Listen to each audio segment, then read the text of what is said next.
Kenyans are increasingly demanding for cheaper booze as alcohol continues to be the most widely used substance of abuse in Kenya.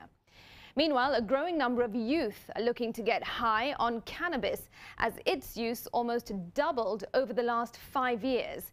Now, these are some of the findings revealed in the National Survey on the Status of Drugs and Substance Use in Kenya 2022 report by NACADA, that's the National Authority for the Campaign Against Alcohol and Drug Abuse. This was a 5-year survey. Here now, coming up on your screen, are some more findings. According to the report, children as young as 6 years old tried tobacco.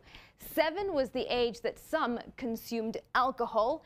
8 years was the age for cannabis, 9 for cut, and also 9 for prescription drugs. And the average age category, however, for that was 16 to 20 years in those 5 years.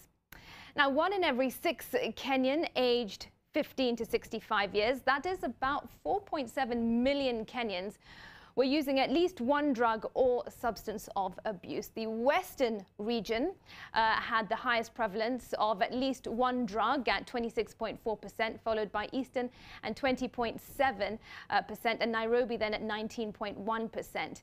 Now, in the 15 to 65-year age bracket, the report revealed that 1 in every 8 Kenyans was using alcohol, 1 in every 12 were using tobacco, and just under 1 million were using cut, and about 500,000 were using cannabis. Now, to those prescription drugs, and 1 in every 500 Kenyans were using these drugs. Meanwhile, 1.7 million Kenyans were using multiple drugs. All right, also coming up on your screen were the other findings. That's the previous screen before the conclusions. And some of the findings included that 1 in every 3 Kenyans in that 15 to 65-year age bracket had minimal depressive disorders. Also, 1 in every 20 Kenyans in that same bracket, that's 1.3 million roughly, were addicted to alcohol. All right, now let's shift you to the conclusion and recommendations by NACADA.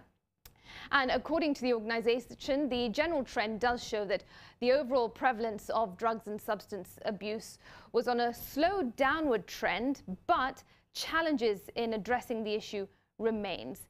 There's also evidence of the online sale of drugs, and among others, NACADA recommends enhanced collaboration between the national and county governments to scale up joint enforcement efforts in fighting the issue.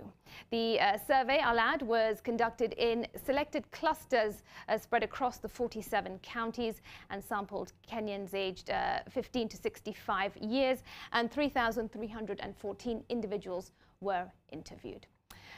So, some shocking statistics there, and, well, that NACADA report does paint a gloomy picture of the drug and substance abuse in the country.